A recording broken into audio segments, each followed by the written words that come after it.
Alright guys, so we've been going through a bunch of new smartphone leaks and all of them are really cool. But of course, right now, after a bunch of stuff about the Samsung Galaxy Note 10, I'm pretty sure all of you guys know what it actually looks like. I just launched a video that pretty much shows off like the factory leaks, the hands-on leaks, and everything you need to know about the overall phone. So no surprises there, but there's a lot of surprises for the Samsung Galaxy S11 that is coming out to 2020 January or February. Now Samsung is most likely hosting their own Unpacked event, most likely in New York City, but we may be seeing them go with MWC or CES 2020. So I'm not really sure what's going on, but of course we don't have any official wording from Samsung, and there's definitely no invitations that have been sent out. But of course, the S10 family is really cool, but it's about to get a major upgrade. Now before we get started, keep in mind that I love the Samsung Galaxy S10. It's actually my favorite Android smartphone of all time. It's actually really smooth and really simple to use. And when I'm watching videos, I actually really love that punch hole display. It virtually doesn't take away any sort of content compared with the big notch. Now, screen spotting ratio is fantastic. The sides are nicely curved, which gives you a very nice bezel-less and cinematic view. But overall, I really do feel like Samsung is going to give it a major renovation, even though that design is absolutely perfect. But right now, we may be seeing the Samsung Galaxy S11 having a really crazy amount of specs and a really crazy design.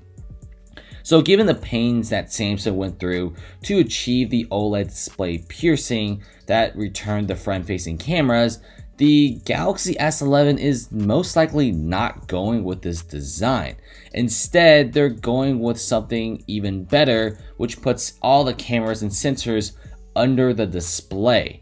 Now, it's going to be really crazy, and it's going to be having a wraparound curved display, which we've been seeing a bunch of renders from. These are actually official patents by Samsung, and Let's Go Digital, who is a very big Dutch tech blog site, made these renders from the patents that Samsung themselves filed, and it's pretty much all over the web right now. And it's really nice, and the whole point is to demonstrate how Samsung is going to give it a 360-degree curved display, which will definitely get a lot of attention.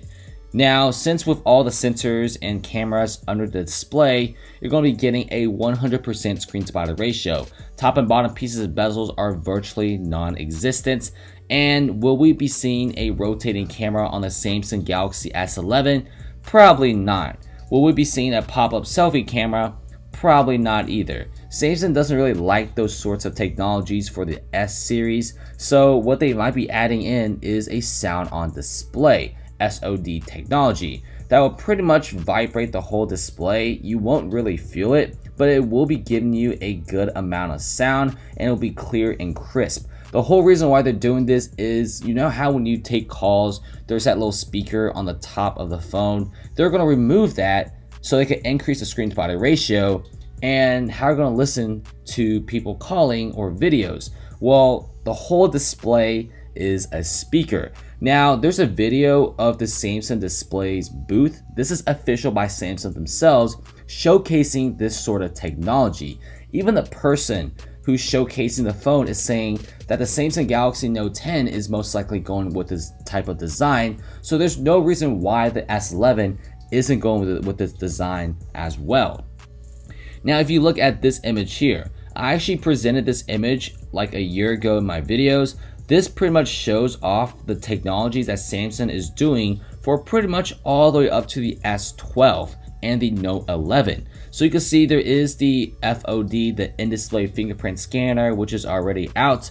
You also get the under panel sensor, which is an experiment, and you also get the HOD, which is the haptic on display, and then you get the sound on display. Samsung is pretty much showcasing all these new technologies, and every single generation of the smartphones will be having one of these new features. It's pretty awesome, and I really like how Samsung is making really big strides to make everything pretty much underneath the display.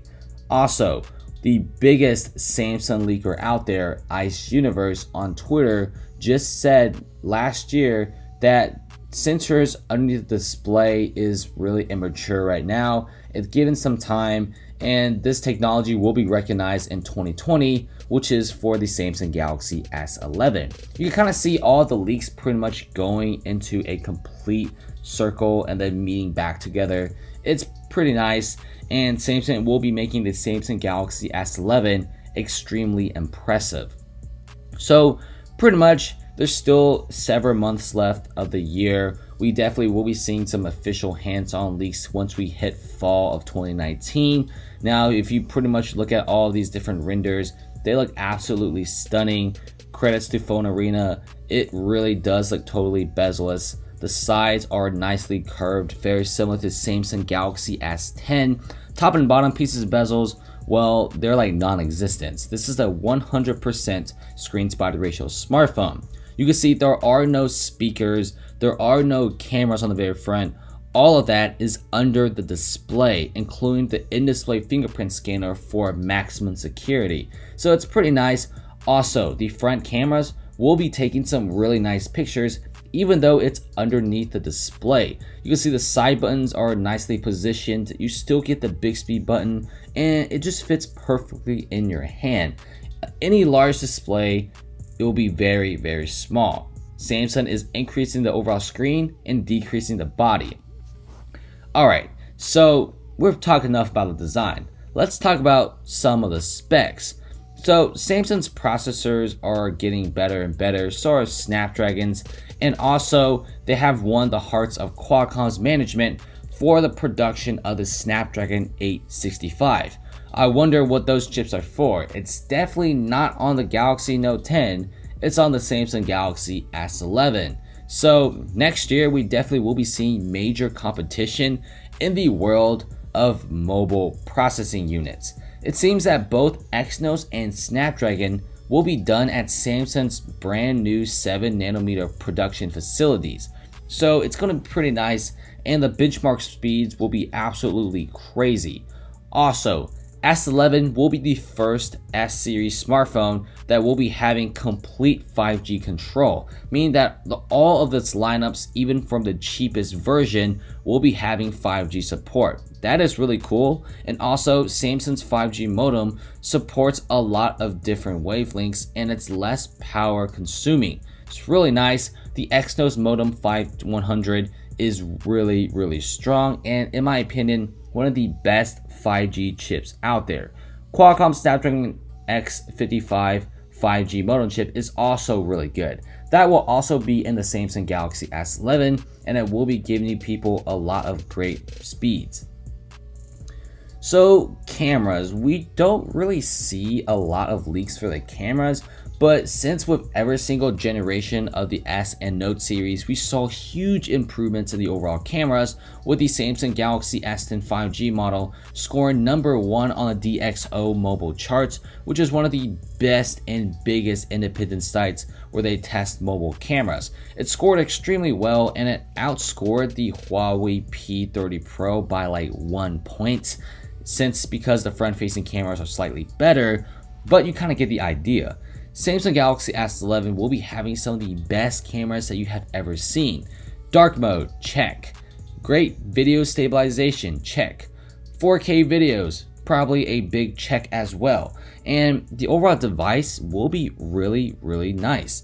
So price-wise, it's going to be expensive, because Samsung usually likes to have a profit margin of at least 55%. So with the prices of parts going up, the starting price of the Samsung Galaxy S11 could be $999 for the cheapest model, all the way up to $1,500 for the Pro 5G model. So it's going to be really nice. The designs are really great. In my opinion, among all of the smartphone leaks I've seen yet, Samsung Galaxy S11 gives a really futuristic vibe. Everything is totally bezel-less. This is something that everyone has always wanted several years back. And this is the first time when a major smartphone company has put all of the sensors and cameras under the display and then making the smartphone all glass, steel, and totally bezel-less. Looks really nice. I'm really impressed with what Samsung's doing. Pricing is going to be really expensive, so definitely start saving your money. I love the S series, one of the best Android lineups I've ever seen before, launching sometime in January or February, which is the usual date when S series smartphones are launched. So anyway, thank you guys for watching. Comment below. I appreciate you guys for staying all the way to the end of the video. Of course, like, subscribe. How do you feel about the Galaxy S11?